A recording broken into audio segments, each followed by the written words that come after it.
MRUSD Unified School District Board of Directors meeting to order. It is 6 o'clock. We're in the central office.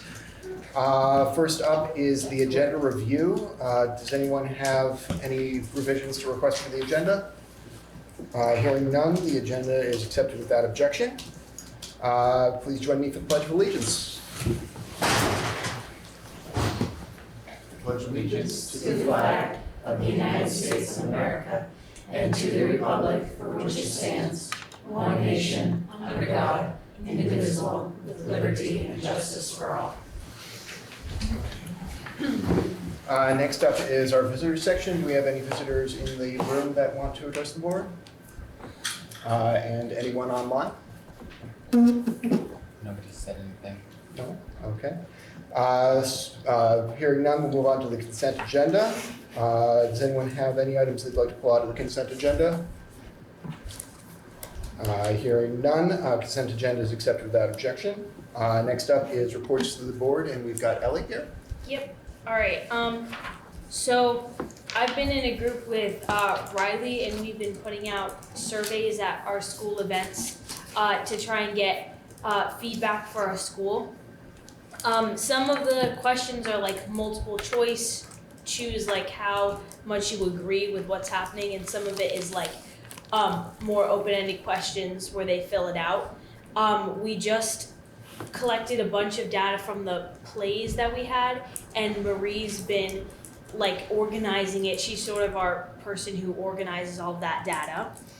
And then Jacoby's group has been reflecting on their conversation with Jeff Benet, the Abenaki elder from Indigenous Peoples Day. And there's also a group that includes myself where we reach out to the middle schools around. And we originally, like years ago, helped with like the transition between middle school to high school, but now student government has sort of taken that over. And so now we sort of just help to bring leadership into their schools. Like SATEC now has their own SVC, and we sort of like let them know what leadership roles in BFA are like. And that's what we've been working on. Thank you. Any questions? Thank you very much for the update. Thanks, Ellie. Next item is item 6B, fall quantitative student data, and I believe that's Megan. And Alexis. Alexis, okay. All right.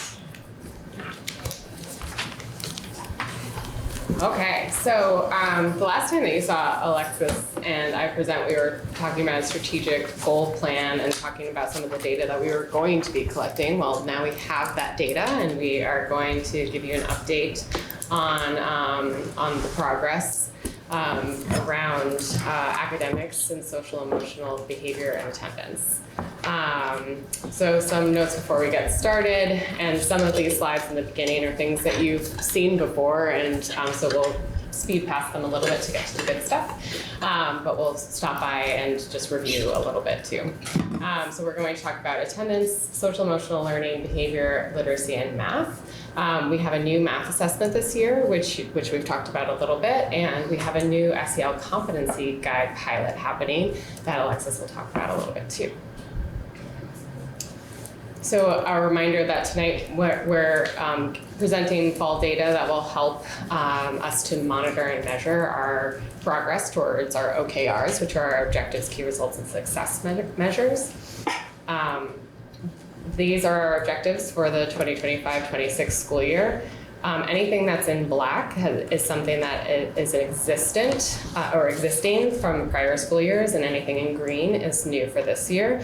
The biggest change is that with building a guaranteed and viable curriculum, we're focused on all content areas this year, where we've had a concentrated focus on just math and literacy. And when I say all content areas, that's science, social studies, and all of the unified arts that we offer across the district. Okay. And for your reference, there are, underneath each one of the objectives are these key results, and these really provide the roadmap for what we're going to be doing. And anything here that is bolded or underlined is either a new KR or something that has been updated for this school year. there's a lot of them, so I am going to let you read that on your own time. But these are the things that we are setting off to do this year. And for building a guaranteed and viable curriculum, there are some changes here as well. The most notable one is that we did expand our curriculum committees to support all content areas.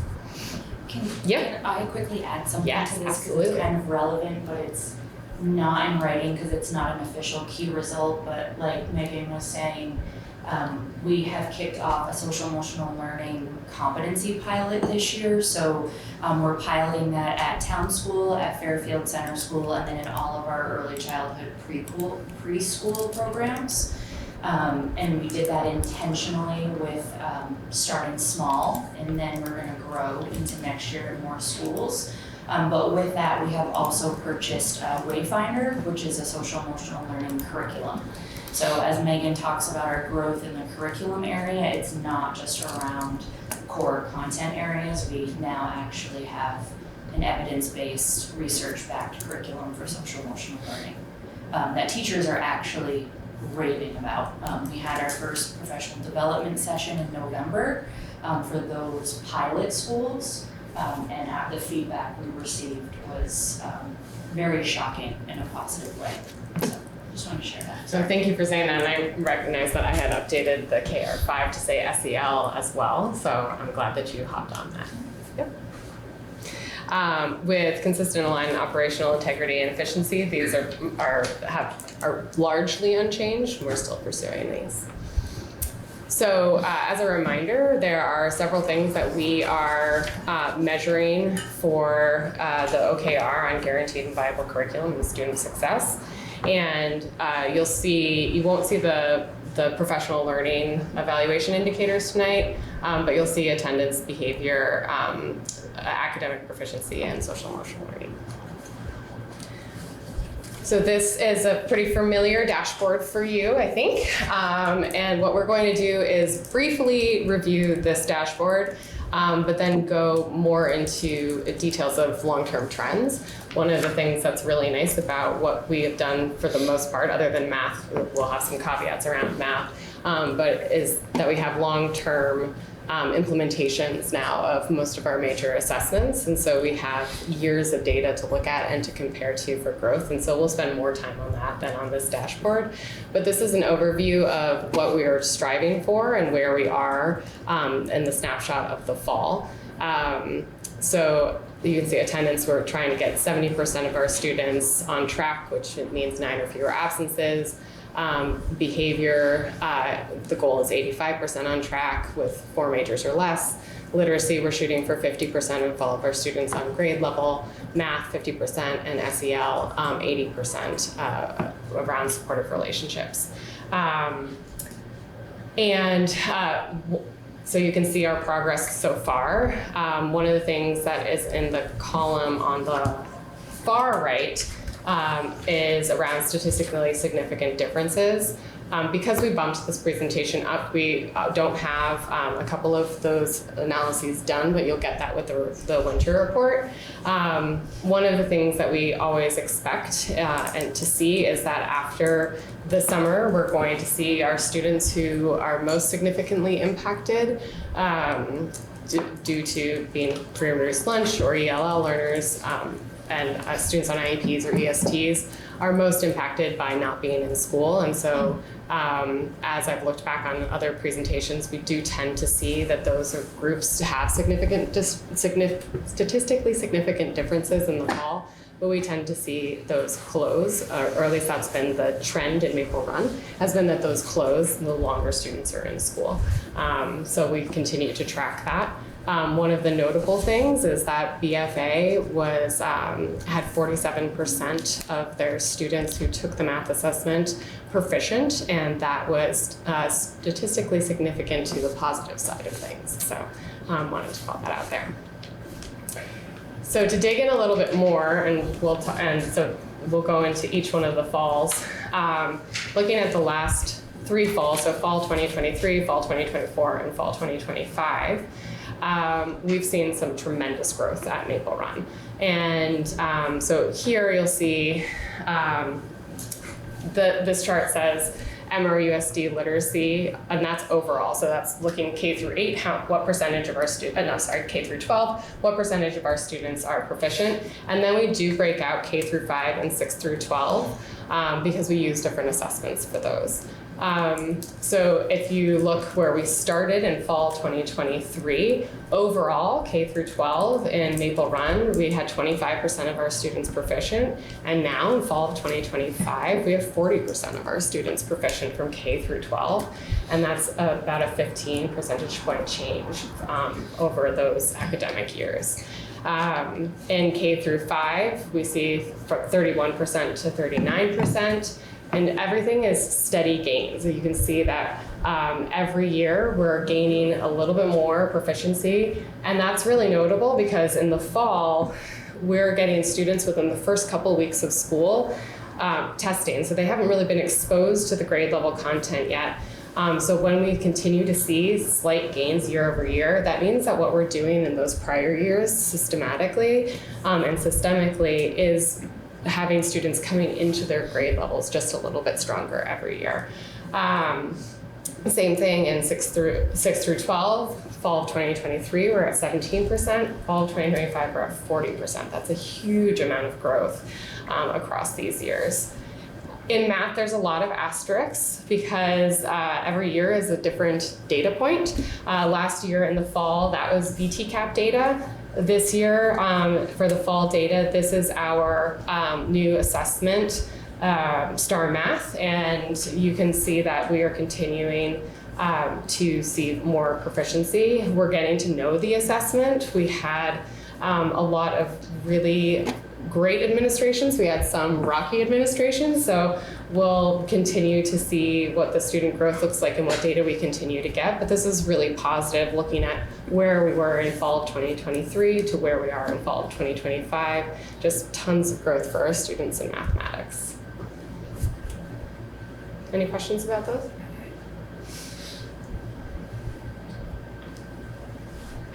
Okie dokie. Whoops. I guess maybe I do. Yeah. Last spring, they broke it down by like below level, under level, like into subcategories. It will be presented that way this time around too. I'll take a look at that Okay. presentation and can definitely. Awesome, thank you. Because it was just nice to see, because I know most of our above level children and exemplary children aren't usually going to go back. So I want to make sure this group is moving forward too. Yeah, so one of the things that we do have, especially in the K through 5 space that I've done and shared with coaches and a couple of folks, is that when we look at our cohorts over time, especially for our students who started with Amplify and started with our DIBELS assessment or M-Class assessment, is that year over year, at the start of the school year, there are fewer students and significantly below, and more students in both proficient and above.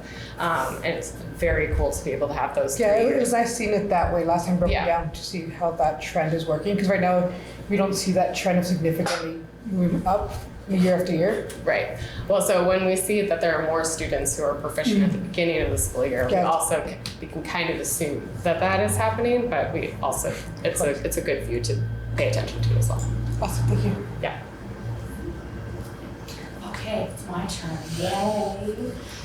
So we're going to talk a little bit about behavior, attendance, and social emotional learning. I always feel like we should flip the order of these because I'll always be an advocate that students will never be able to access the more complicated part of their brain around academics and math and literacy if they can't regulate, if they can't process their emotions, and if they don't feel safe. So I feel like this is the foundation that is helping lead also to the math and literacy growth and gains as well. So sorry for all of the colors, but as like Megan was saying, this is a comparison for the last 3 years for the fall. We always like to compare the same time of the school year with the same time of the school year because it's not a very fair comparison to do fall to winter or fall to spring because kids are just in a different place and there's a lot of different things going on throughout the school year. So for attendance, you can see that our goal is 70% and we have went from 60% in fall of 2023. We had a dip in fall of 2024 and we are right now at 67% for our attendance, which is a growth of 7% over the last 3 years. Our behavior, 99%, it has a little star next to it, because like we've talked about in the past, that 2023 is the first year that we adopted a new software, so that we started to use Panorama as our platform for tracking all of our behavioral incidents and our reports. And we were not using it to fidelity as a district in 2023. There were a lot of kinks that we needed to work out. There was a lot of troubleshooting we needed to do. Some grade bands and some schools weren't just ready to change from their existing system that they've been using for 10, 15, 20 years into a new system quite yet. And we gave them a year kind of grace to kind of all get on the same pace as a school district. So really 2024 is the first year, I would say, that we really started to use that new platform more consistently district-wide, pre-K-12. So that's why there's a little star next to the 99% for behavior, because I don't feel it's a fair comparison, but it is the data that we have. So again, you can see our goal is 85%, and this behavior data cuts off at the last day of school before Thanksgiving break. So it just doesn't include these last 3 days of school. It's very accurate and up to date. So we're at 95%, which again, if you compare that to the 99% from 2023, it does show a decline of 4%. Should be a little star there too. Social emotional learning, I talked at the last board meeting, I briefly sprinkled in a little celebration around our response rates. So I wanted to highlight it separately here as well, which I have not done in these presentations in the past. I have not specifically highlighted our response rates. So you can see in fall of 2023, we had an 81% response rate on our social emotional learning survey across the district for our students. And this year we had a 92% response rate. The numbers below are the numbers of students. So to give you an idea, we had about 1,600 students in 2023 complete that survey, and we had about 2,300 students complete it this year. That growth, I think, is even more powerful because in 2023 and in the fall of 2024, we were only surveying grades 3 through 12. So again, we talked about that a lot in the past. Panorama only recommended and suggested that we survey students in grades 3 and older, and we shifted that last spring and wanted to capture our pre-K, our kindergarten, and our grades 1 and 2 students as well. We just modified the question that we're asking them to be more age and developmentally appropriate. So not only is our fall 2025 response rate a huge area of growth, we also surveyed, we opened it up to more grades as well. And then our supportive relationships or sense of belonging, our goal was 80%, and we hit that in fall of 2023.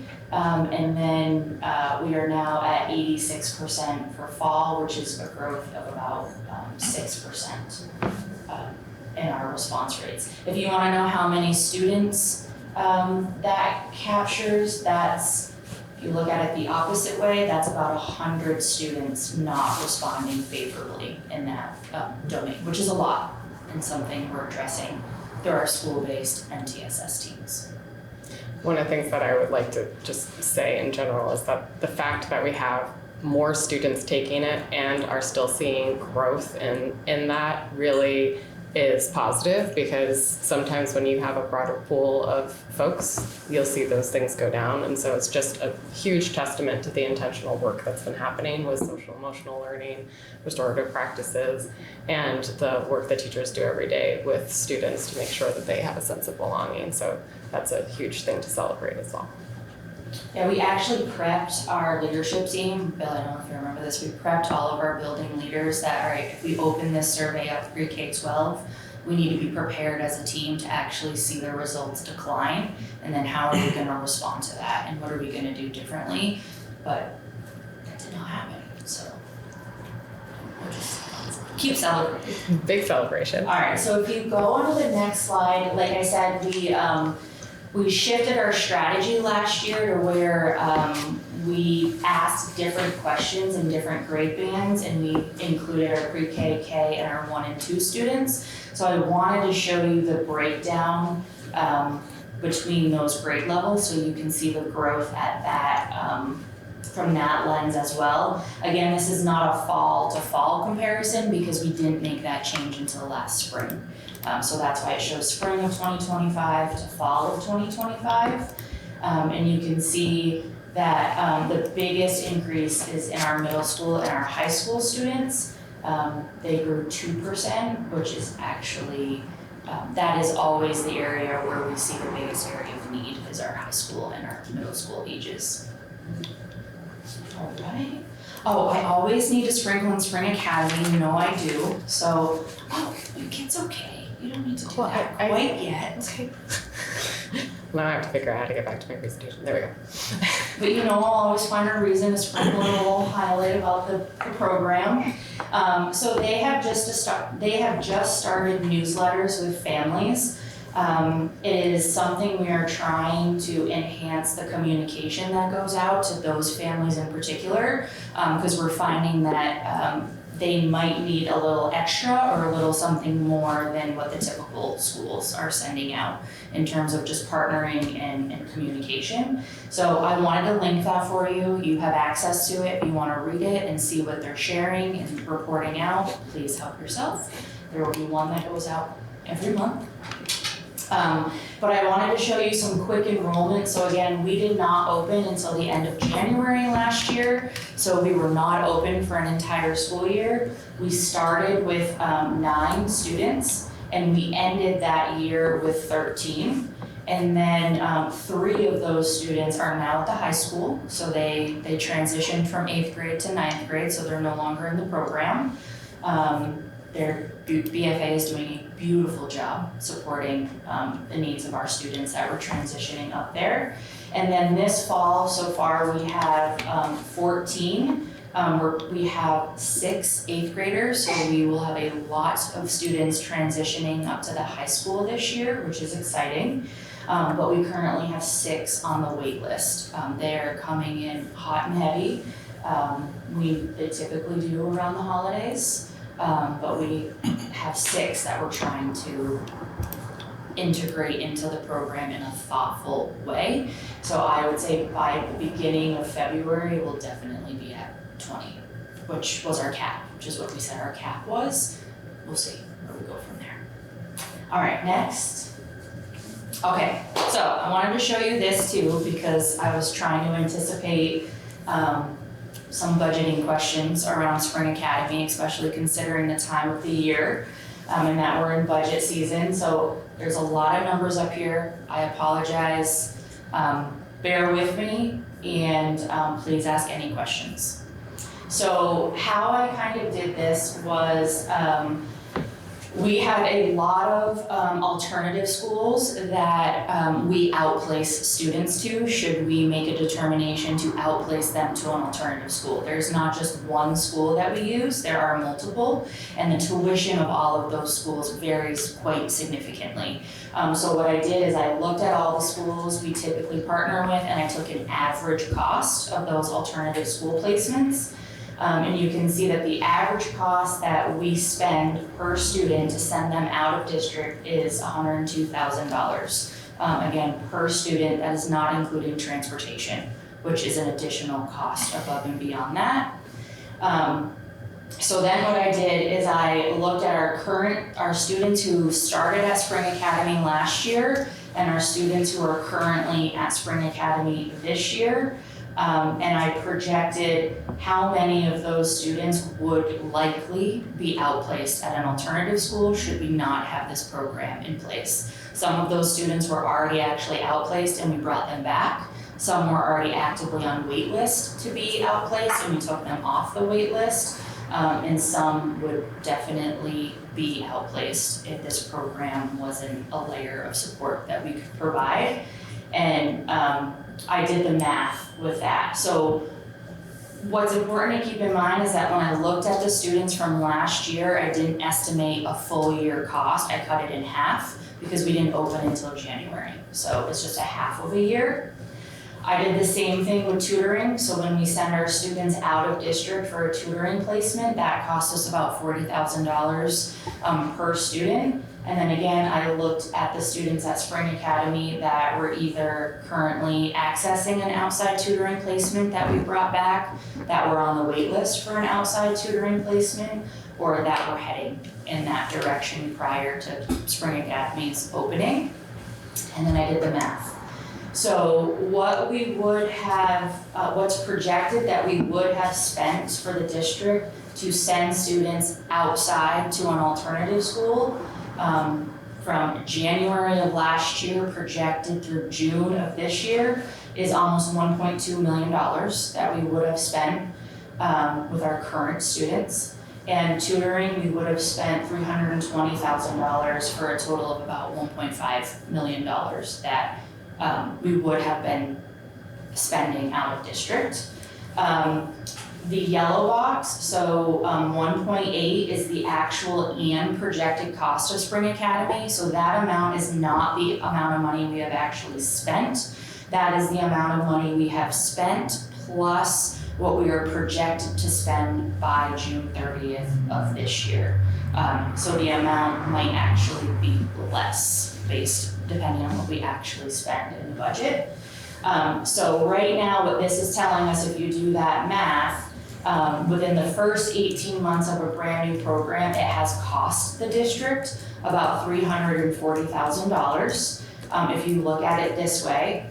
However, I think we were pretty transparent when we first presented this program that we wouldn't expect to see savings within the first 3 years. That it would take us at least 3 years to show savings. So the fact that it's only costing us $340,000 from my perspective is pretty huge, seeing as how we haven't even been open for a full year.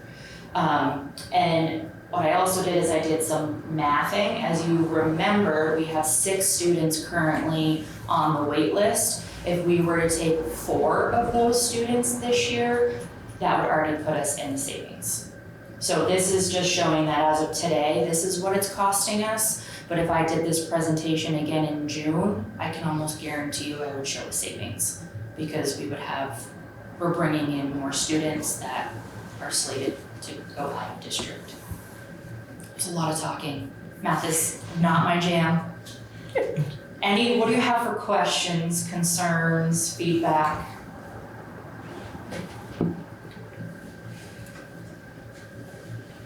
Give me something. What's stopping us from bringing all 6 of the kids on the waiting list into the system?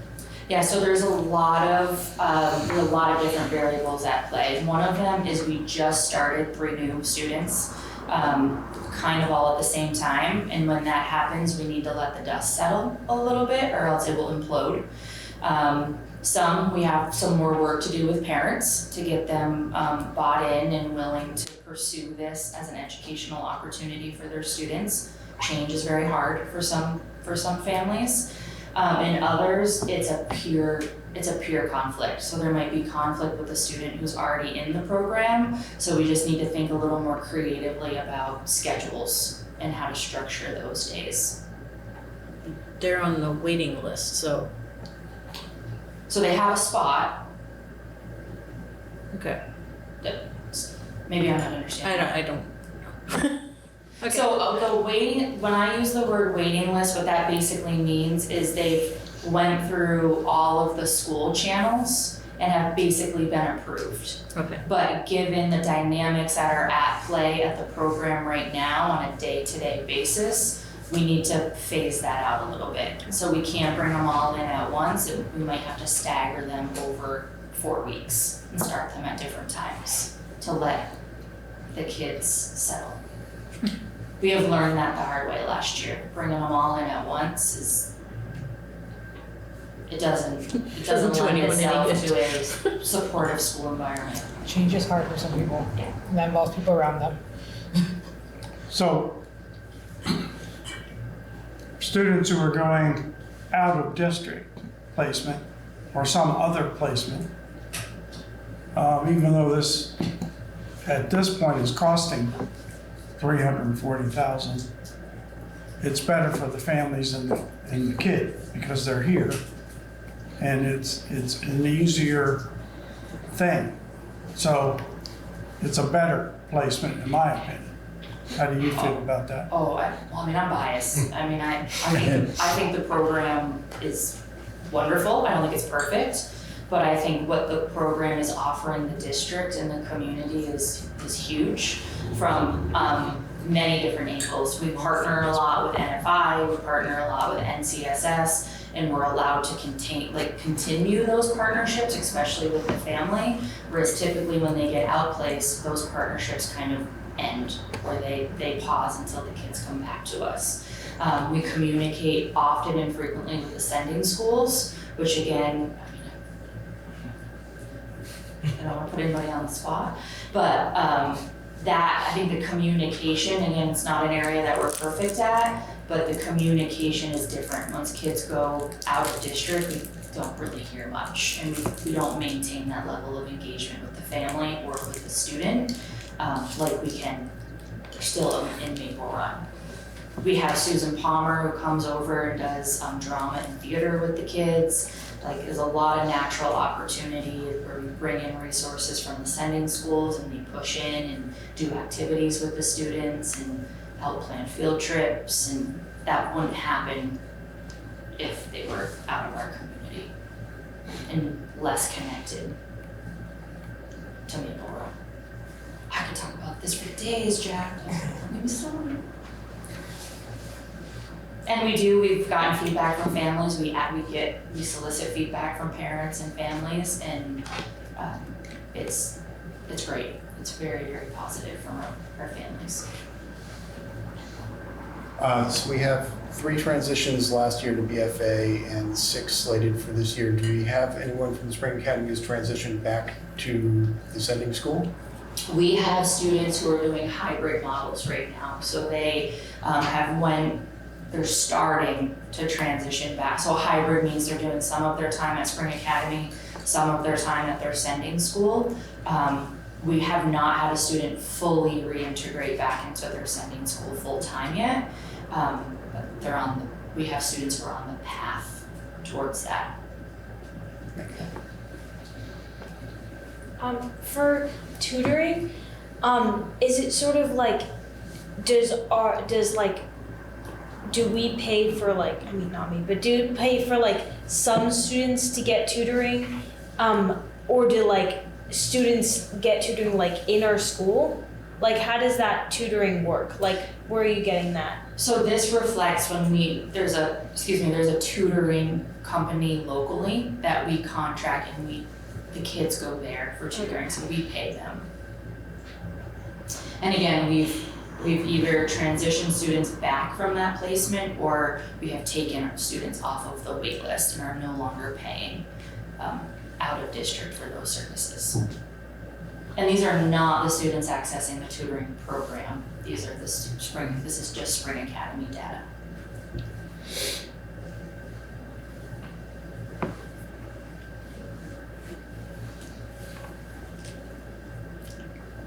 Okay. I have thick skin. You can ask any question you want or share any feedback. I was just gonna, sounds like people are very satisfied I'm with. just not ready to stop talking. There's a lot of success. So just a reminder that at the end of the presentation, there are many of the key terms. If you heard us use any acronyms, we are definitely guilty of doing that, but we have key terms for you here to understand a little bit more about some of the acronyms that we might have used. But if you have any questions about any of the data that you heard tonight, please let us know.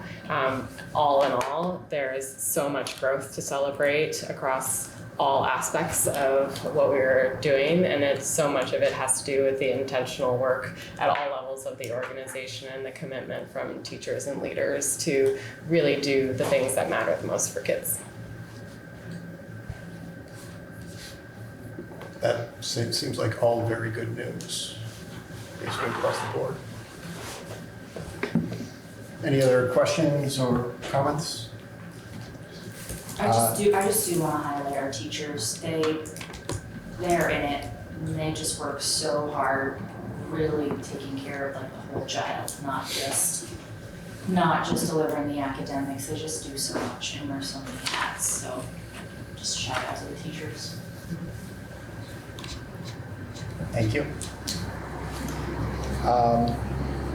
So we're moving on to old business. Item 7A is the Vermont Education System Reform Status and Update, with a sub-item of planning for our upcoming special board meeting, and I will turn that over to Bill. Yeah, no, thanks, Charlie. We have everything ready to go. Paul Costello, who's the former executive director for Rural Development, will be facilitating this. I think he either still does or he still lives in Fairfield. I don't know if anyone knows. I talked to Paul last week. He's excited about doing this. We're the hosts, so we're hosting up at Hardack on December 11th from 6 to 8. You will see soon, we had Julie Regibald, the superintendent for Missisquoi Valley School District, contacted the Secretary of State, so you'll see a different format for an agenda.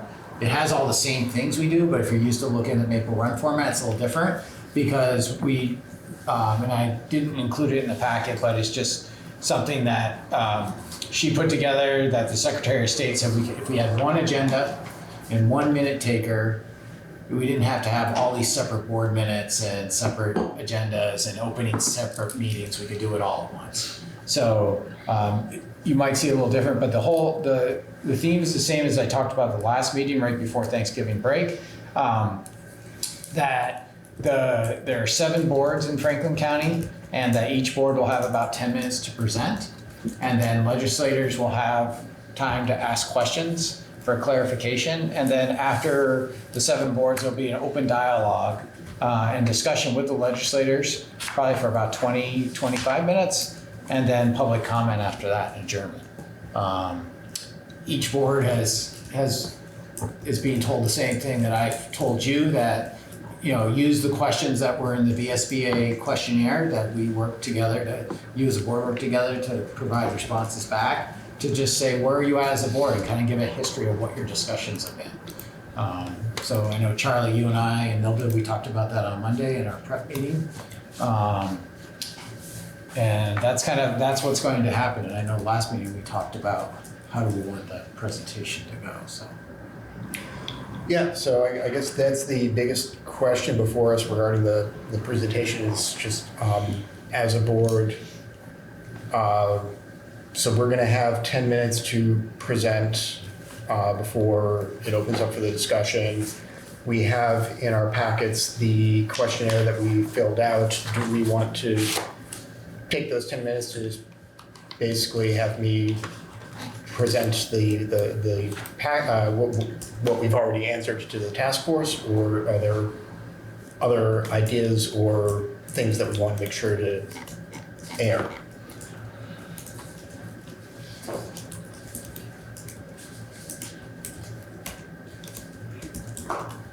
And do you need a minute to think about it, or does it sound just we don't have much of an opinion?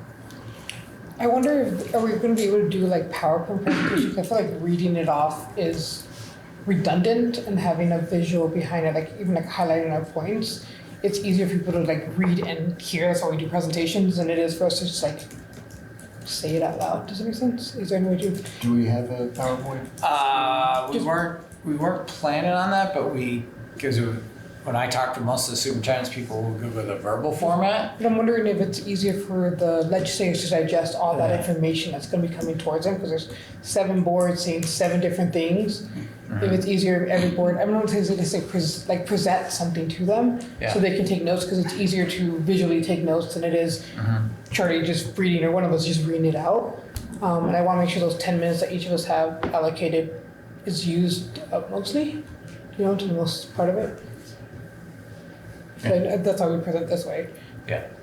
I mean, I'm more than willing to ask, I just don't want to put, No, no, us to no. do something no one else Yeah, to do. no, I would And say feel it's- awkward. Yeah, we're like the ones that come up with like Right, the A plus and then they're, right. but I just feel like it's just easier, at least for me to digest Yeah. information if it's visually and auto. Yeah. And we don't know how their form of taking information is, and I don't want 10 minutes just to be spilled. Yeah. So that's one of the things I have. Good point. Folks agree with checking on that? Yeah, we. But I can help you with figure it PowerPoint out. or somebody else can, like, yeah. Any other thoughts or questions about the forum? I will say I've been in legislative breakfasts and it is usually just people standing up and speaking. So I think they're used to it if we're unable to do the PowerPoint. Yeah, I think so too, but I just feel like these 10 minutes are crucial 10 minutes, and it's like not legislative breakfast in the sense of people spilling, like I've been in those too, where people just say a question and respond back. This is more us trying to, using legislative breakfast is people asking them their opinion, and we're actually trying to give our opinion to them. So it's a different format than legislative breakfast. And maybe a backup, you said, Charlie had the questions printed out. Yeah, we could hand it to them too. And I know all but 2 boards submitted answers. So it could be that I just asked this, each superintendent, can you bring copies, That would be good. 15 copies of the questions? That would be good too. Then Just they don't have wait to time to have a And they visual. have it, and they can take it with them. Or maybe give them to beforehand so they can review it, so they can come prepared. It'd be Yeah. nice too. That's why it's nice coming prepared to these meetings, having reviewed some of it, to have some form of questions before coming up and getting spilled 10 different times. So just to recap, the plan is you are going to read off these answers to the survey? Effectively, not necessarily this particular sheet, but I believe we're gonna have 10 minutes to present content-wise, unless I hear otherwise, we're gonna be presenting what we've submitted to the task force and what we want out of this process to the legislators. Yeah, so yes, that's the plan content-wise, unless we hear, unless. One folks thing have other preferences. Nilda said to me, she said, I think, she said if she was doing it, she wants some sort of summary, she'd ask for some sort of summary help, so you're not reading all the questions. Right. And Yeah. Charlie, you and I talked about that a little bit, but I Yes. would be glad to. But here's the ability, it's almost like a history walk, we started talking last January about this, and, you know, this is kind of where we've gotten ourselves to. I believe in you, Charlie. Thank you for that. So from the sounds of it, delivery is gonna be in the air depending on what the other. Let me boards are doing. ask the other superintendents, I just don't want to take anyone off guard. Yeah, no, definitely. But I think the questionnaire at least, Yeah, some kind of visual. paper can be handed Yeah, out. I wonder if we can attend it to them prior to it instead of, Yeah. doing it before, Yeah. like at the event. And content-wise, we've said, if I'm hearing correctly, we've said what we believe in previous meetings, and we're going to be reiterating what we have said. We're gonna be telling our legislators what we told the task force. Yeah. Any other questions or comments about the process or the special board meeting or anything of the sort? Do you need us there earlier to help set up, or any of that since we're the ones hosting? No, Aaron and I are on it. We actually said tomorrow we're gonna sit down and kind of figure out the layout, do all that. Thanks for your offer, but I think we can get that figured out. Sounds good. And do we have any other updates about the? There's not, I mean, the task force submitted their draft, from what I hear. I read the last draft, and I saw the last meeting, which I talked about, that occurred after our last meeting, so it was the 20th.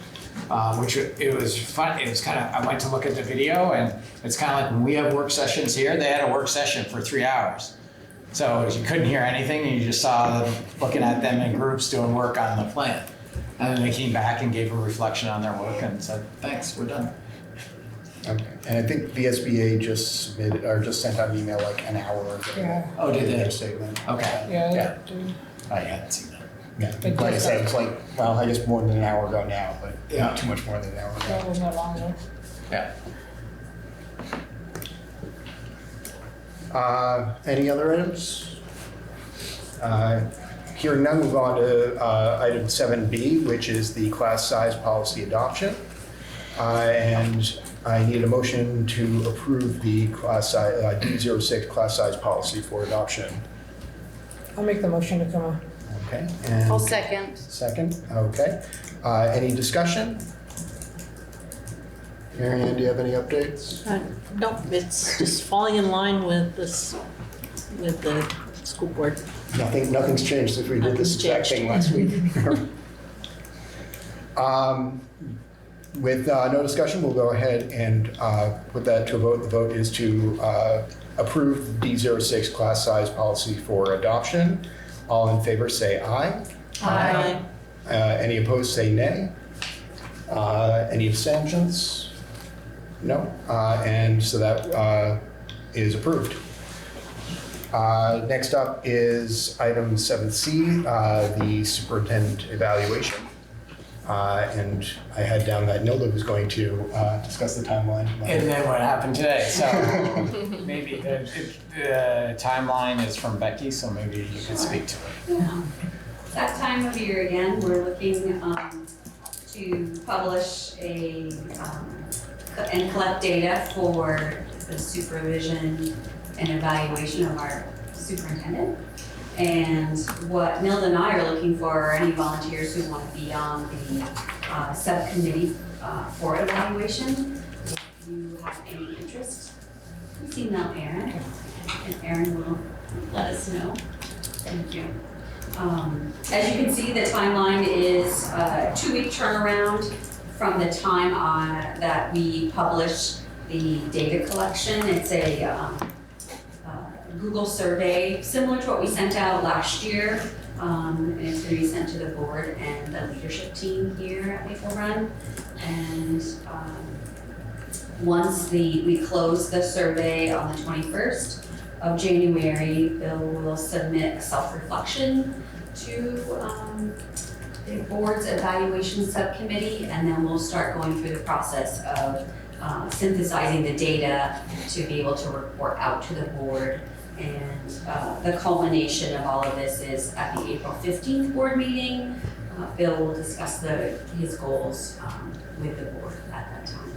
So from today through April 15th, we've got a lot of work to do, but I think it's well laid out here. Questions? Thank you. Everyone's good with the timeline? All right. Moving on, we head into new business. Item 8A is facilities work for summer 2026, and I'll turn that over to Bill. Thanks. So it's that time of year, again, we do this every year about in December to really start to look at what's the work for the next summer. And we use this, I kept the same title slide that I had from last year, but we continuously, for the past 3 or 4 years, it's been an annual discussion in the legislature of how do we deal with a $6 billion facilities liability that Vermont has right now. It's probably the biggest liability the whole state has because it's been assessed that across the state right now, if we had to do all the repairs needed on all the schools, we're at that $6 billion price tag. There's a lot of replacements. I can tell you that Orleans Central is going to something this week to start talking about it's cheaper for them to build a new combined elementary school than it is to repair their 5 individual elementary schools and to bus their kids up to an hour to get there, which is what they would place it right in the center of their district. This is up in Barton, Glover area. So they're actually gonna talk about that and probably go to vote because there's so much deferred maintenance in Vermont. That's just one example. I've had that history in some of the places where I literally worked. If the wind blew too hard, we had to take kids out of part of the building. So for structural stability. We don't have that here in St. Albans. We do a pretty good job with our facilities, and it's because you as a board support us with the residents through the use of the capital fund to keep up with maintenance. So it's one of the things I think we do a pretty good job with. So next slide. 2 years ago, we gave you this report, and some of this, just as Megan and Alexis did in their report, some of these slides are the same, so I'm gonna go right through them again. But it's just, these were just the square footage, the age of the building, and the replacement value. You can see we have about $126 million worth of buildings. So if we had to replace them all today, almost 500,000 square feet. That does not include Collins Pearly. Okay. Next slide. This was some of the assessment that was done in the 23-24 school year when they came up. This is how they came up with that $6 billion assessment. You can see that some of our buildings are in great shape and some are looking for some big high impacts. And some have some needed repairs. Our building that probably needs the most repair and has the most liability right now today is BFA. The one with the least is either Saks or Saytech. Saks had a major renovation in 2011, but every 20 years, you think of things like HVAC, plumbing, domestic water, fire alarms. We just did the fire alarm. The one of the things that hadn't been done in the 2011 renovation that was done this summer at Saks, we talked a lot about, were the windows and doors. And because they hadn't been done, they were literally rusting away from us. So that's just kind of gives you an indication of how many years out and what we're looking at for projections. I bet if Fairfield was redone, because we've done a lot of work up there since this time period, that graph would actually be a lot lower in ages of years. So if we can go to the next slide. So we started looking at immediate needs, and this was a couple years ago. This is back to 2003, 2024. That has changed some. So really we're looking at that 5-year need. That was the immediate needs then when we first used this presentation. So we're in that 5-year period of about 11 million. And that's important to note because we're getting ready. I'm going to show you soon in this presentation, we're getting ready to do a major renovation at Saytech. So if you can go to the next slide. And again, this is just breaking those out in years. Those are all back in 2023 dollars. And I will tell you that those dollars then, compared to now, construction has almost doubled in cost, and that since 2023. Yeah. So those dollar amounts really aren't even worth looking at that much because construction escalation is far and above consumer price index. So this is what we did in the past 2 years. Here's BFA. I won't read them all to you, but I just wanted you to kind of say we've been doing good stuff. And so this is BFA in Fairfield. I think the biggest thing to note there is we've really done a lot of energy improvements up at Fairfield, and at BFA it's been a lot of HVAC, especially the original high school. Now has, instead of gravity-filled ventilation, which is basically open a window, there were chimneys, literal chimneys to every room that took it. This was the height of technology in 1929 when that building was big, and you either open or close the chimney for how much air you want to go through the room. And that was the latest technology in 1929. Convection is a wonderful thing. Those chimneys now are used with forced air exchange.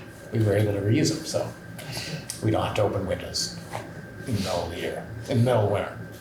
Saks and Saytech and Collins Pearly, you can see some of that, and here at central office as well. We've been working on some of these. These are the things that have been done in the past 2 years as well.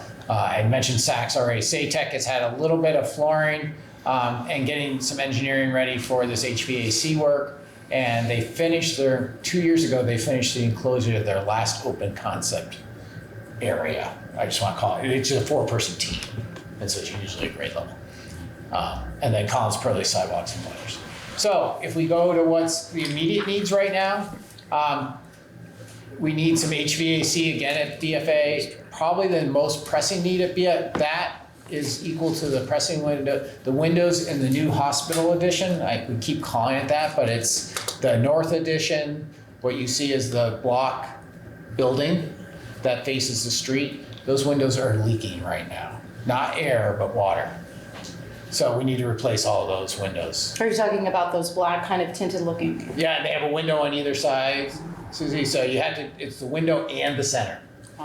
So, and that was infilled in between those windows when we took over that part of the hospital. That used to be a whole window part, but they're leaking severely. We need some grease traps and some HVAC at City School in the cafeteria. Collins Pearly needs some HVAC, especially the lobby and the spin room and the weight room. There's times we have to shut down the weight room and the spin room during the summer because of condensation of humidity, and we have to shut down the HVAC. And in SATEC, the biggest thing is upstairs in B wing. I don't know if all of you know what B wing is, but if you think of the gym area at SATEC and the library, there's an upstairs where there's 2 grade levels, so 8 classrooms. If we have a day that we get above 90 degrees with the sun out, in those classrooms, we get up to 93 to 95 degrees. And OSHA regulations say we should be shutting down any office work when it gets above 88 degrees. We don't shut down. But we need to get air conditioning into that part of the building. So that's what we're attacking first. If we could do it and had the money right now, you would see it would say A and B wing, because the front wing gets that too from the intense solar. So climate change is making it such that in the areas, and we're one of them, in North America that had never had air conditioning in schools, we're having to start saying we've got to put air conditioning in. So I tried to do the capital reserve fund. I wish I had the audited amount today for you for what is coming over from last fiscal year, from FY25. We don't have that figure yet. I hope to have this by the next meeting, because the next meeting I'm going to ask you to take action on what we should do. Tonight's really about, I should have started by, this is informational for you tonight because we try to give you the information before we ask you to take action. So tonight's really just giving you the information. So right now, without knowing what the audited amount, as some of you may recall, we talked about this back in September. There's some projects that didn't get finished that you had all approved last year for this summer. Oil tank up at Fairfield, window replacement at Saks. I'm forgetting a couple other little things that go in that. I don't know, Bree, if you can think of anything else. There was some additional work up at the alternative. At the alternative program yeah, as well. So there's about $2 million worth of work to be finished. That you've already committed it, so we commit that in the budget, and so there's about a little over $8 million available for other projects. Okay. So if we can go to the next slide, the facilities managers and I, mainly the facilities managers, along with Las Gangas. Trying, yeah. I can see you were trying. One back. One back, okay. One back. Oh, no. No, I think it's a few forward. Oh, it's a few forward, okay. No, it's missing a slide. All right, so I will try to explain it. I don't know what happened. There's supposed to be a slide that says there's about $6.7 million of that work that was needed. If I go back to the, I think it's right. is it right? You had it. I saw it recently. Oh, it's right there. It's just, okay. I'm sorry. If you can go back one more, Megan. Yeah, this is. There. Oh. So all this work that's right here that we identified we want to do next summer is $6.9 million from the capital fund. And Bree's going to help me here. There's also a food service fund that we have. Yes. That has money in reserve that we can use for construction. Why don't you explain it? You know. So over the years, we've accrued excess funds through the food service program with our contract that we have with Whitson's, previously the Abbey Group. Every meal that was served, we actually made a little bit of profit off every single student. And we cannot but the meals have been free. But we cannot take that money and give it back to the Agency of Education or anything like that. So we have it as a reserve fund, and throughout the years we've bought new mixers, new food equipment, things like that. But within the last 5 years with COVID, the fund has substantially grown, and we should only have a reserve of 3 months worth of food service revenue. So it's about $300,000 to $400,000 in there as like a max amount that we should have.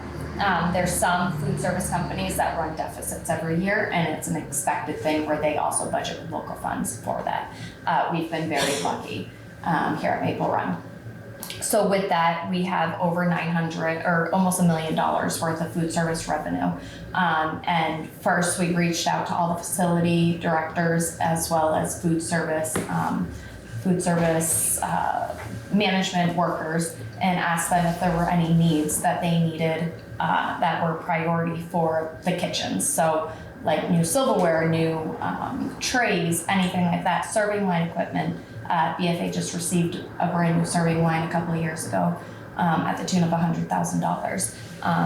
But so this is all excess funds, and so looking to redo some of the HVAC because that's a qualifying item, and the grease traps are also qualifying items at Fairfield and Town Square. So you say that almost $1 million is less than the reserve of 3 months, or this is with including those 3 months reserve you're saying that we should have? It'll pull from the reserve, but I'm not worried about it because we are making money every single month off from all the student meals. So, yes. Yeah, so there will be capital and food service money that will go towards, but as you can see up on the slide, it's almost $7 million worth of capital. And so at the next meeting, I'll be asking you a couple of questions and we'll need you to take action, which are on the last slide. One quick question on the food services. So the food service money, that none of that's going toward meals for kids, correct? That's Right. So generated from the meals that kids are getting for free. yes. Okay. Yes, the served meals. Yes. Okay. Yeah. So in the next slide there, the questions I'll have you, what's the board's comfort level with the current level of the capital reserve? We gave you a slide in here with that. We still have to get what the audited amount that will transfer from last fiscal year. And then is the board willing to use the capital reserve for those immediate needs? Are you willing to spend that $6.9 million? And if not, what level? Because we're at the point, we need to start committing to some projects by the end of this month so that we can get them out for bid and have that ready to go so the construction season can start during the summer and be done before school starts. But I will let you all know the project at SATEC, the HVAC, is such a big project. It's almost about $4.5 million. That will have a special bid process that I will talk to you more about, but that you actually pre-qualify companies to bid at it before they actually submit their bids for doing the work. It's called pre-qualification, and it would take over 2 summers and a year to do. We're really gonna be lifting a lot of, basically replacing all the HVAC and HVAC in that part of the building. A lot of work will be up in the attic or outside, so they won't be there. They can be doing work when kids are there, but then during the 2 summers, we'll be in the student occupied spaces. So those 2 summers are for the construction, it's not the bid process. No, it's not the bid process, it's the construction. The bid process will take a few months because we have to pre-qualify bidders. There's actually what's called a RFQ, where we get requests for qualifications. You say, these are the qualified bidders, then they get the bid package to give their best quote. And Vermont law says any construction over $2 million, you have to follow this process. And that's a $4 million project, over $4 million. And that's why we have been kind of saving some of we knew this project was coming and it wasn't one we could do piecemeal. So we said, let's keep saving extra money in the capital reserve so it can all be done at once.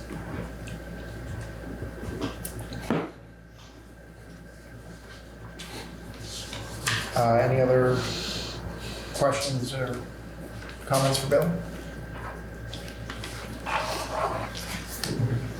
So those are questions that we can mull over for the next 2 weeks, and then we'll have to take action on it at our next meeting. Fun times. Moving on to item 8B, speaking of fun times, it's the budget. And this has 3 bullet points under it, and I believe it's all part of the same presentation by Bill and Brianne. So take it away. Okay, a lot of this, if you've looked at the PowerPoint that was included in the packet, a lot of this is context for the budget, not so much budget numbers. We are at the point right now where things are very vague. I want to say that. As you may recall from previous years at this point in the budget. We are producing a budget. You gave us some direction from the budget forum, and we're producing a budget, but right now there are tons of assumptions in it. And so we are giving, I want to caution everyone, what you are seeing is probably the most conservative take we can have on the budget. It could get better, it could get worse, but the biggest thing we don't know are revenues. And so revenues affect it as much as expenditures do. And for the thinking previous years that we've been in, that's the biggest piece we need to figure out, okay? So I want to caution, you asked what it would look like at 5%, a 4%, and 3%. We're trying to give you some ideas, their vagueness. We also have some other context that we really need to kind of look at as we take a look at the budget and the forum helped us as the leadership team, and that's the us. It's all 18 of us who are in here working on the budget. How do we put together a budget to meet the needs? And then our discussion from last week in the grants, where I heard clearly from the board, figure out a way to get us to those percentages that best supports. So if we can, I just want to really set the budget of, you as a board have told us you want us to establish, to achieve these 5 goals of rigorous academics, consistent policies to address bias and behavior, support services for students and families, opportunities for family and community engagement, and continued education and action on inclusion. I want to say in the presentation I gave you in the first meeting in November that had the context for the budget, there's a lot of information in there on that and how we're doing and what the cost for that is. There's also, you gave us some valuable information we'll talk about a little bit about where the board stands on those for prioritization. This year's focus, as you just saw from Alexis and Megan, we're making great progress on the rigorous academics and expectations, and the policies to address bias and behavior, and that's supporting students. But these are our OKRs down at the bottom, which were just in that last presentation from them, so I won't read those to you again. One of the things I told the board that I'm working on this year is return on investment. Alexis and I kind of did a little different take on looking at the cost of Spring Academy. We actually both kind of caught it at midday today, but I said I'm not going to go adjust everything. Hers is probably a better cost methodology. I'm trying to look at back when Act 46 came about and Franklin Central decided to merge into Maple Run. One of the big aims of Act 46 was to centralize services to decrease cost to all the school districts. One of the things I constantly hear from the community is the district is getting too big. And not the district, not the schools, not the number of kids, but the central office. Well, I think sometimes we confuse, and I've talked about this in other meetings, what are district shared services versus what are central offices that are considered across the nation when we look at central office services. So traditionally, central office services are office of the superintendent, curriculum, HR, business office, and the special ed director. Not the rest of special ed, just the special ed director. So if we look at any data from across the nation, it averages between 6 and 7% cost. In our current budget, we are at 4% for those. We have decided to conduct a lot of cross-district services. In the presentation in the first meeting in November, I listed out what those are. They're under the programs. I wish I had all the analysis done tonight for you. I'm still trying to do this, but what would it cost if this were a good example there was, and Alexis did a good job of Spring Academy. Is it cheaper to go outside or is it better to be inside with it? We're not even talking about student performance, just pure cost, okay? I looked at this with a different tuition, I looked at all the kids being tuitioned out to outplacement, not through tutoring. So that's why you're gonna see some different numbers here. But like a good example, strings music. One of the things that happened because of because of the merger, we provided a strings music program that's at the district level. So all of Rusty Charpentier, and all that strings part, he does some stuff at SATEC, so it's not the full piece, but it's up there and what that would Quick cost. question, the green ones are our savings and the black ones are the costs? No, the green ones are my estimations of what it would be. The black ones are what we know are our cost right now. Awesome. Okay? I hadn't finished the behavior support. You see a $95 per hour. I literally went to Google and said, what's the cost for a behavior consultant or BCBA per hour? And I hadn't finished doing the cost estimate. Alexis, she sent me that today, and I just didn't get a chance to process that through. So like, I'm trying to look at what the outside costs are versus the inside. A good example is we just started a tutoring program over in the same building as Spring Academy. We had 5 students that were out with Lunaway that had a total cost of $245,000. To have our 2 employees run that here and bring those students back in costs us $95,000. So we're trying to look at where are we making those savings and why if we aren't. OTPT is just taking what's a wage factor for OTs and PTs working the same amount of hours if they were outside versus what the inside costs, okay? Evaluation team. Last year there were 308 evaluations performed by 3 extremely talented women. An average evaluation costs $4,500 if that's done privately. Ours is about $2,100. So, you know, I'm trying to look at those things so it's well communicated. Why did we consolidate services? Last year I got an estimate if we took our communications program and Aaron wasn't working full-time on that, we would still need someone locally half-time and then an outside service helping us with our communications. So some of the like the DLO, ELL, it's kind of hard to make a comparison. So, I do have one for information technology, I just haven't completed it. So I want you to know we're kind of continuing to look at, is it better to outsource or is it better to have it inside? Not just money, okay? Like I love what you said, Alexis, like it's also the quality of the instruction, the connections to things. So I also wanted to say this. We have had, and I haven't been overt about this, this has been something that we have done that just saw all this great academic and SEL data and behavior data, and I think attendance is a result of all that. But this is our theory of change. You've got to put teachers involved in the lead of what the change needs to be. And so if we look at our SEL committee, our content areas, we have strong teacher leadership there. There's very few administrators. I think there might be 3 overall on all the different committees. They develop a plan for how we should make that change or how make improvements. We find resources for them to do it, whether it's their own time, programs you've heard about, Amplify, IM for Math, Wayfinder. Yeah, she's pointing at me like, I got it. You know, different pieces are RP, all the RP pieces. And then the next thing that is I think is the most impactful piece that we do is we provide the initial professional development, but then even better is that ongoing professional development. There's been some questions about instructional coaches. That's the ongoing professional development. And it's shown through best practice research that it's actually most economical to have on-site coaching than it is to go outside or do coursework. It's actually very rare when coursework is done.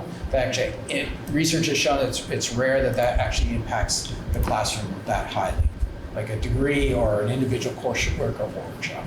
And then the last piece that we're working on improving every day is how do we collaboratively track the data for improvement for our own action research?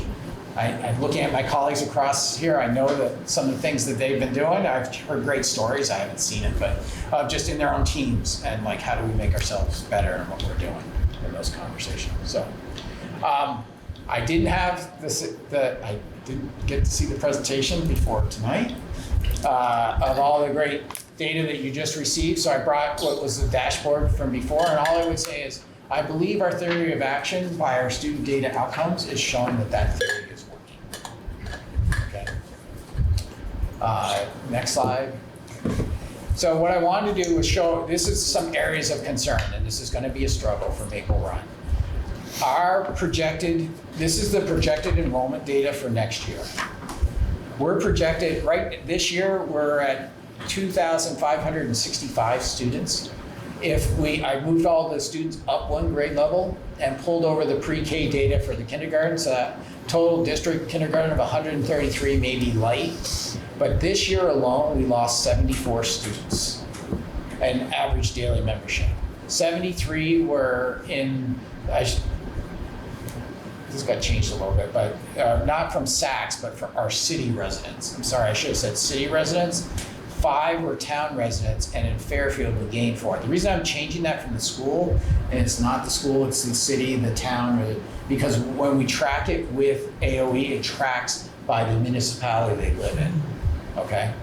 I'll get that changed in here and get that updated. The projected increase for enrollment, we're projecting next year we're going to increase about 25 students at BFA, while we're projected to lose about 60 students again next year. We lost almost 60 students this year in K-8, so we'll lose more.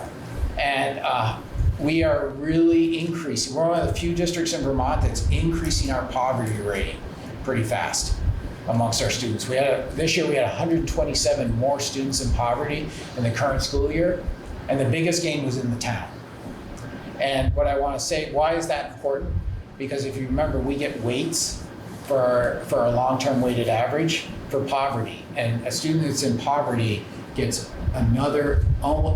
over a student weight because they're in poverty. So a student that's in poverty counts as 2.2 3/100ths weight of a student when a student who isn't in poverty gets a weight of 1. So that really affects the funding that we receive from the state of Vermont. Do we know why our enrollment keeps going down? We do not. People ask me that all the time. It's a huge number for how small our population is, because we only have, if you have 2,500 students, we're losing about. Yeah, and we 10 weren't. students. And we were averaging about 1%. This is almost 6% drop in 1 year. So it's a big drop. Do they not track their, does AOE do not track home study students? So we have our home study. It's state level. State level. Homeschool, home study. That's what I'm saying. It's been level. Yeah, It's level across the years. So we don't know why those students are When missed. kids disenroll, their packet doesn't follow them? So in Vermont, it's not like other states. Okay. We don't track, in other states, there might be charter schools and the district's required and the state's required to track those or track them across. Vermont does not do that. So a kid doesn't disenroll in their packet where they're at? Their stuff goes. Like if I called and, I'll use Liz because she's not, call city and say, hey, can you send my stuff up to Swanton? We have that, but it's so all over the place. It's hard to, we don't have that tracking on every kid and where do they go. And I will tell you that we have students that come in and out and we sometimes don't know where they came from. And sometimes we don't know where they're going. And I wish we did. Yeah, because it's a lot of kids to lose track of. Not like necessarily of our district, but in the state level. In the state level, it's really hard to get to that level. The why. The whole state's seeing a decline, though. Yes, the whole state's seeing decline. We've been pretty safe. My whole time here, we've been really safe with that. What bolsters our piece, and it's happening at the high school, is we budget for 50 kids. I think that's where we're budgeting for tuition students, somewhere around there. And we average 50 per grade, and some of the grades are up to almost 70. But we plan on 50 each year coming in for the tuition students that come from towns who don't operate a high school. And so this year, our senior class is 205 students, and what next year's kindergarten you can see is 133. And if you take out those 50, that's about 22 students right there. Mm-hmm. So you have to look at what's going out versus what's coming in. Okay. So we're having you can see those numbers up there, what we're looking at. So what we heard from the forum, we asked all of you to rank the goals. I know there was some discussion about that and how hard that was to do, but I thank everyone for doing that. So I put up here what the goal ranking was from looking at the goals. And we heard this in the discussions too, that rigorous academics and expectations and supports for students and family by far were the ones for us to focus on. Priorities were to look at unfilled positions, aim for a 3% budget increase. Classroom teachers, support the classroom teachers, but also realize that we have a class size minimum policy and maintain and extracurricular. The other thing that isn't on this bullet, but I'll say that we heard as a leadership team, keep as many of the programs as you can. keep the diversity of opportunity for kids. Some of the questions were, please look at non-student facing instructions, do a cost comparative positions to ensure it's being effective, restructure. If we have to look at restructure, we should start talking about that. And cost effectiveness of contracted services. You saw some of that in the previous slide. I have a quick question. Yeah. The aim for a 3% budget increase, I believe that's something that I said, and I just wanted to see if other people were saying that. My position on 3% has changed. So I just want to make sure that it wasn't just my voice that is. I don't remember where we got it from. Okay. We took it from all the notes we have. Okay. Now I heard you clearly, 5, 4, and 3. So that's what you're getting in this presentation. How many unfilled positions are there? Right now, it moves. We'd have to go run that for you. Roughly, We can get that, 22? 22. Roughly right now. And we removed 20 positions Last year. Yeah. So, I mean, we can't realistically just continue cutting 20 positions every year. I'm just curious, 22. what's the full capacity of State Tech in City School? Like, how many students could each school hold at maximum? So I'd have to go through and do a classroom analysis and a square footage analysis. I could get that from you. It's been a little while, I don't have that off the top of my head. The thing that's happened is, and I get this from folks who went through those schools as students. They're like, we used to have 800 or 1,000 kids. We use our space differently now. The way we educate kids is different than even 20 years ago. And I've talked to some parents that were there within 20 years, and I'm like, wait a minute, we had a lot more kids. Well, the way we use that space is different. Good, bad, and different, but that's what we're doing. And a lot of it's driven by student need. But we can get you the capacity for each building. Yep. Yeah, I'm just curious. No, it's a good like, question. The rapid decline in students, are we ultimately going to need 2 schools Yeah. in St. Albans? Yep, it's a I'd good like question. that. I'd like that information too. Okay, so we can get you that.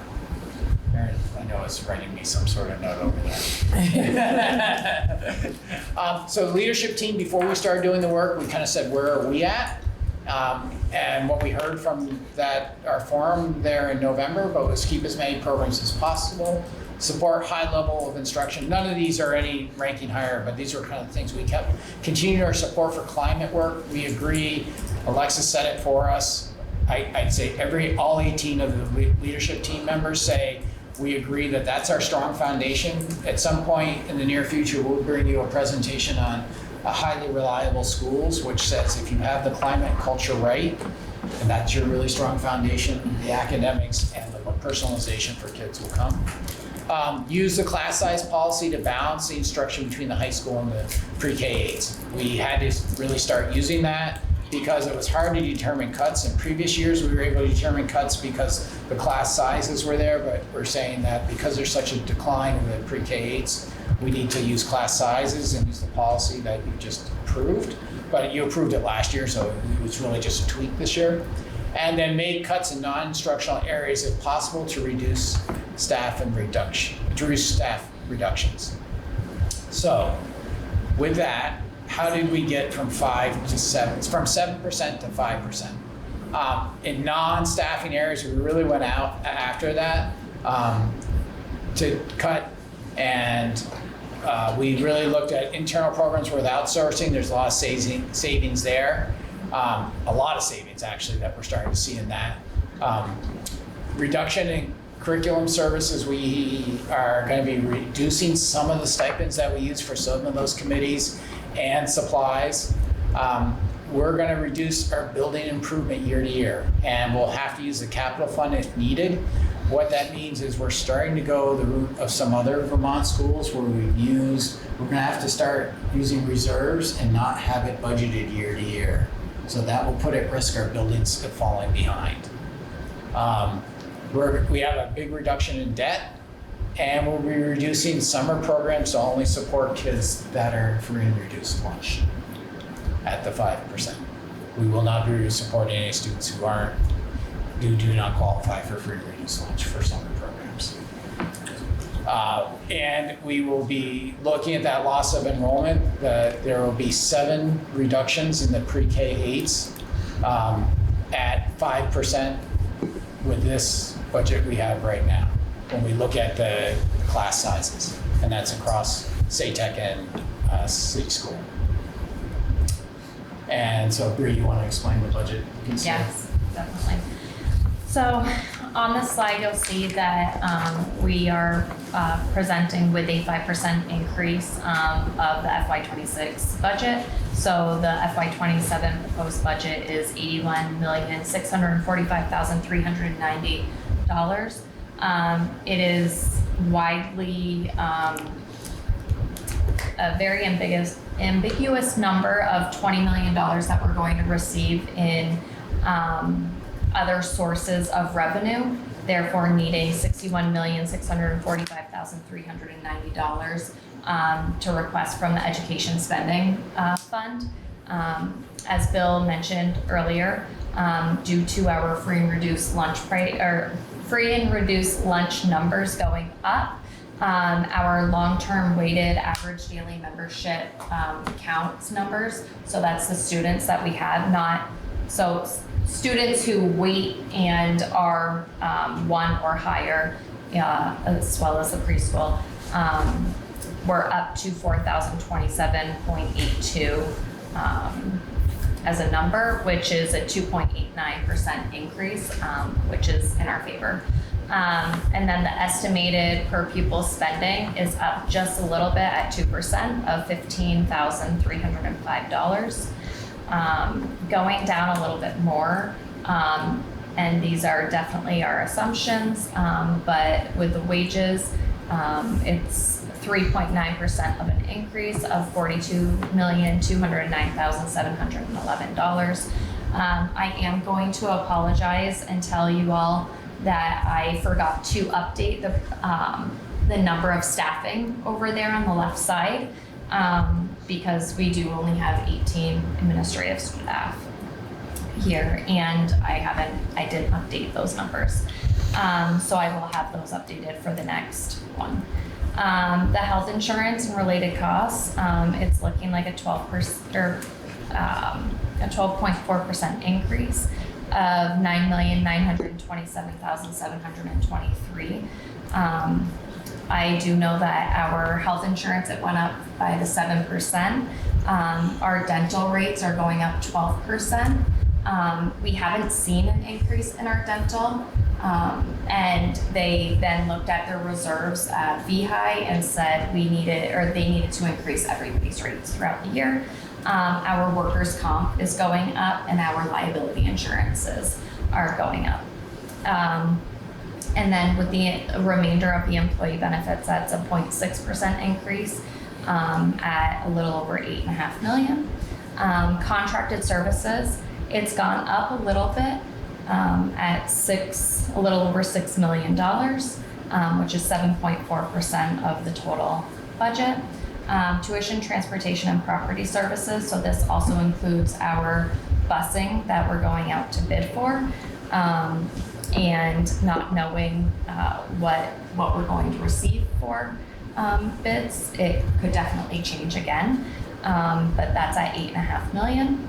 And you'll see that the supplies and equipment are up as well at $3.7 million. And then you'll see a 15% reduction at other dues, fees, and principal, interest, and payments, because the city school bond and this building will be paid off. So it's just interest payments that are going up at BFA. And that's at $2.66 million. There's still definitely quite a bit of unknowns that we don't have, including information that we're waiting on from the Agency of Education. Now, you said, or Bill said, that these are conservative estimates. Yes. And if we get better news than these estimates, we won't really hear about that until after we've already approved this budget, correct? I don't think so. I think they'll be coming in sooner. Like within the next few weeks? A few weeks to the next month and a half. Yeah, I think before you have to approve the budget. We'll have a lot. The biggest thing we don't have here is revenues. So when Bree said the 20 million, it's not a shot in the dark, but it's pretty rough. Okay? I mean, that's what we had last year, right, Bree? Yes. We were 20 million. Yeah. That's what we estimated, but I mean, it's hard. There's even a bigger lag in revenues than there was other years, and what's happening. So we're trying to estimate as best we can. We can't even do that at this point.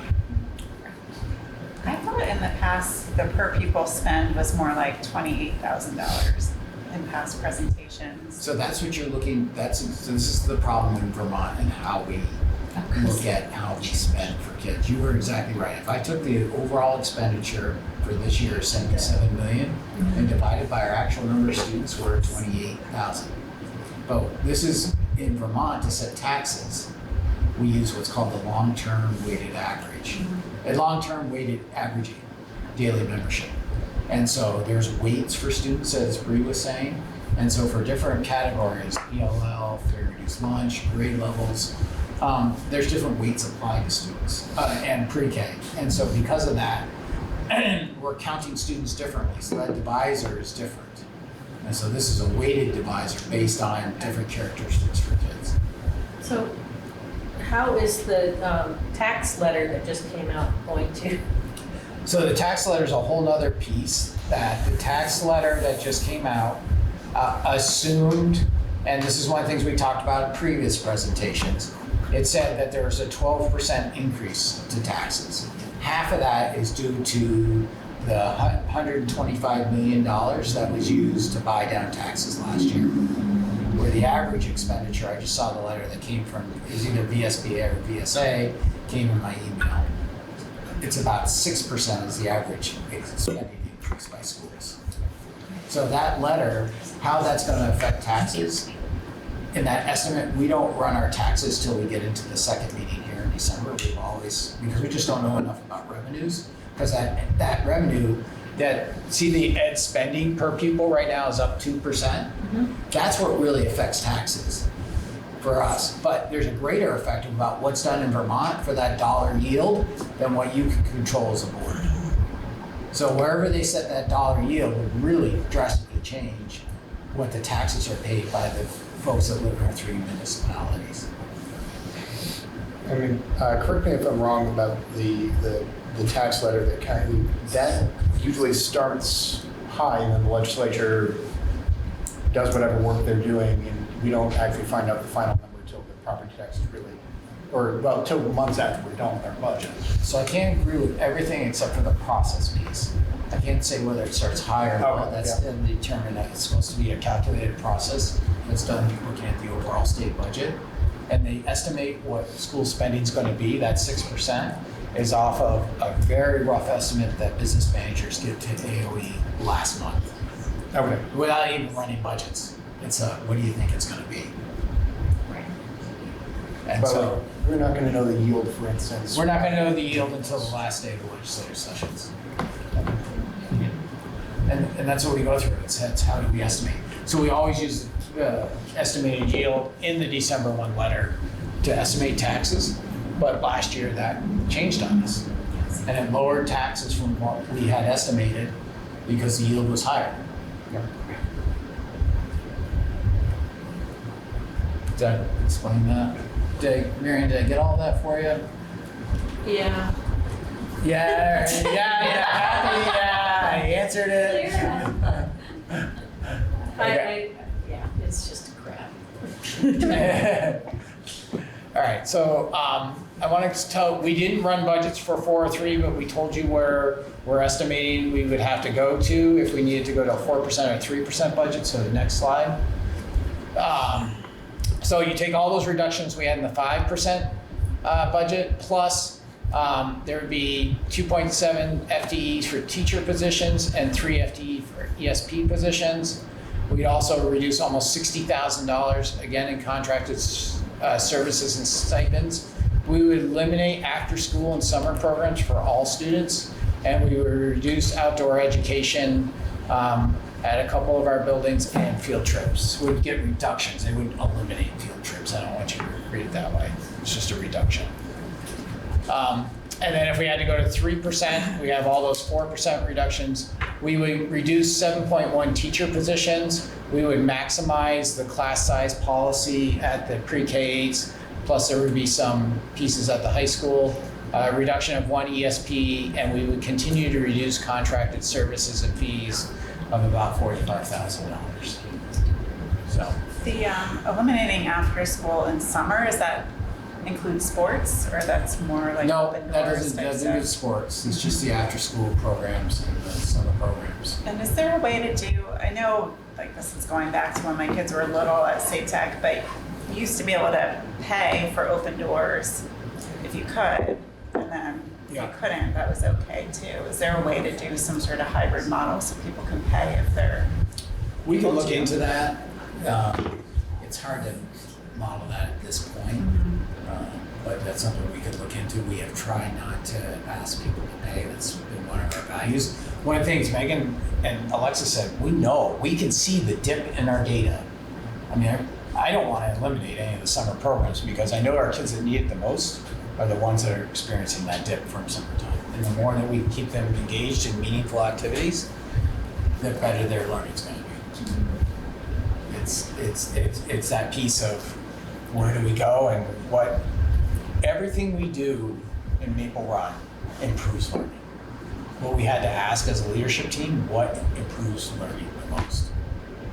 And that's where we're at right now. It's not like we're cutting programs or cutting things that don't improve learning. Everything that is being done improves the student's experience. Yeah, I mean, I'm not saying I support No, I know. eliminating any of it, but like if people can pay to supplement it to keep it going, so kids who can't can still go. I would rather do that than see things go away completely. And that's really what the 4%, that's where we could talk about that at 3%. We wouldn't be able to do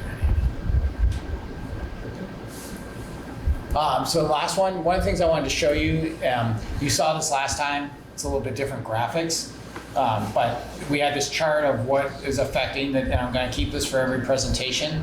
The changes in long-term weighted ADM is actually decreasing our tax impact. Because as Bree said, we have more long-term weighted average daily membership. It almost gives us a 2% addition to the budget with that change in pupils. So, or 3.5 cents on the tax rate. Is there anything else I'm missing? I think that's it, yeah. I don't really have much, but we had a good discussion. I'm more than willing to talk some more and take comments.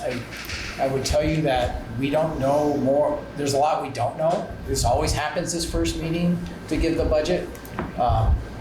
We'll look for direction from you in the next meeting, unless there's something the board feels there's a consensus at the board, but we're really waiting till we know what we have for revenues.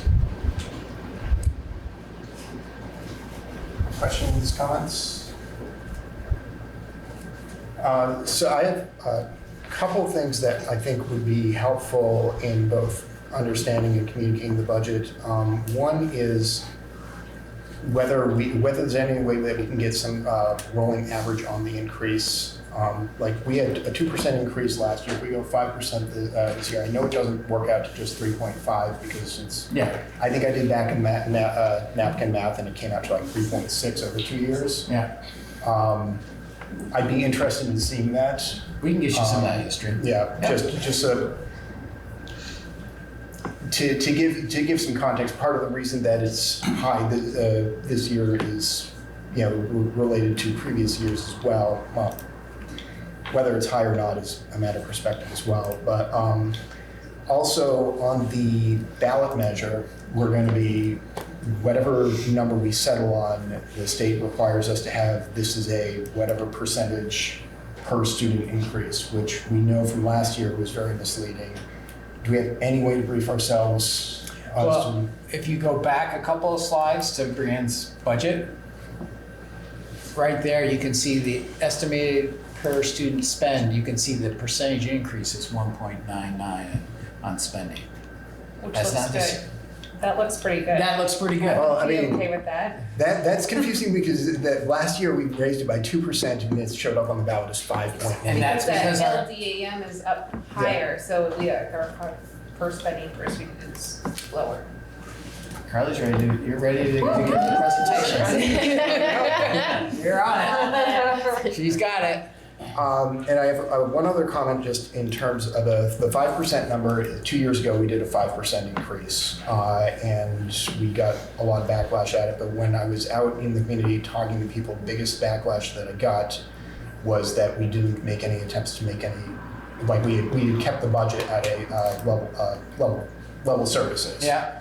And so the community perception that people were telling me was that we just kept everything as is and didn't make any attempts. I did not do a great job of explaining that we had to cut way more than, because of the way the tax situation was, we would have had to cut significantly more than we wanted to get even a 1 penny decrease. But I think the 5% number here is a bit different because this is 5% with cuts. It's not just we're standing pat and we're just going to have a tax. Remember, 7% was our estimate back in November of what a level service budget. I'm thinking in terms of what the community has said in the opportunities I've had to interact is not necessarily so much percentage focused as in they want to know that we're doing what we can to save money. So I don't think necessarily 5% if we go this year is the same as 5% 2 years ago. So Charlie, FY24, it was a 7.1% increase. FY25 was a 9.8% increase. Okay. And FY26 was a 2% increase. I was thinking of the tax impact 2 years ago was around 5%. The actual spend, yeah. So we can get different situation. Thank you for clarifying that. So we can get you a chart with that, with the tax impact percentages and by community and the overall budget. It is a lot of numbers to keep in our head. Yeah, I don't expect you to. I don't agree right now. She's over there and looked it up on her laptop. I mean, I'm preemptively trying to explain trying to figure out how I'm going to explain this to people when I talk to them. Yeah, So. it's a good. That's why we need you to keep asking the questions. Any other comments or questions? All right, moving on to other business. We have the, item 9A is the warrants, and I'm looking for a motion to approve the warrants. I'll second it. Okay. Any questions or comments about the warrants? No discussion. Go ahead and vote. All in favor of approving the warrants, say yes. Yes. Any opposed, say no. Was that a no or? No. Okay. Any abstentions? No. The warrants are approved. Item 9B is the superintendent report. I don't have much. We met right before Thanksgiving break, and then we've had the week of Thanksgiving, so it's really been 1, 2, 3, 5 school days. A lot of budget time with a lot of those of us here in central office. So I don't have a lot to report. I heard great things about the play. I wish I had gone. I was trying to one night, but didn't make it there. I've heard a lot of great on that, as I said. The one thing on our board education schedule, we have, and Alexis, I didn't tell you this, so just warning you. There was a mental health piece that the board had of something to talk about. But I didn't know if the board needed more education on budget development, or you felt good with that and wanted to do the mental health that's on our schedule. And Nilda, Charlie, and I were kind of talking about that on Monday. Which way did the board, was there interest in the board, or was there something else that you need to be able to understand as we're here in budget season? We did grants last time. Do we have any opinions on that? I'm happy to go forward with what you had planned. Okay. I would look forward to discussing something that's not in the budget for a little bit. Well, that hurts my feelings. I think we're in, I'll come by your office and you can talk to me about the budget. I love that. I think worrying about the budget causes some mental health concerns. So stick with what we're planning. Okay, I'll talk with Alexis. She's just been reminded for the first time, so sorry about that. That's okay. Is that going to be putting you out? I really just like bedtime with my toddler, so I work late anytime. So I'm gonna take that as a yes then. Yes, anytime you need me, I'll come. At like bath time? Yeah. Yeah. I agree. I'm good. When is this training? Monday, The 17th. 15th. 15th. It's on Zoom. It's how we do it on Zoom. And what we've done before, and I think it's a good reminder, is how we provide, what service we provide to kids and kind of what the structure is. I know you have it, so.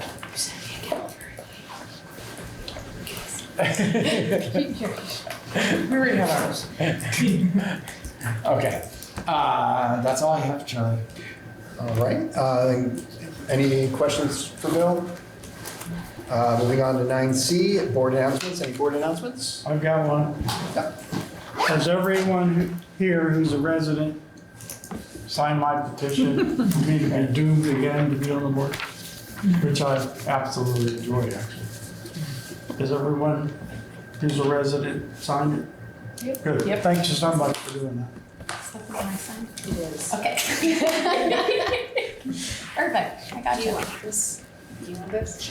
Any other board announcements? Item 9D is board observations and reflections. I have one because I did go to see BFA play and it was terrific. And other than the fact the sets looked amazing, the acting was great, the music was wonderful. One of the big things that struck me was the support from the community. The play was, even though this is Little Shop of Horrors, so it's not, as kid-friendly as Beauty and the Beast was last year, it was still a pretty packed house each night, and I got to hang out a lot around the ticket table, and there was just a ton of very eager support from the community, which I thought was great. Any other observations and announcements? We have agenda items. We are back down to neutral on the agenda items for future meetings. We don't need an executive session. So we are adjourned at 7:46 p.m. Thank you very much. Good work, everyone.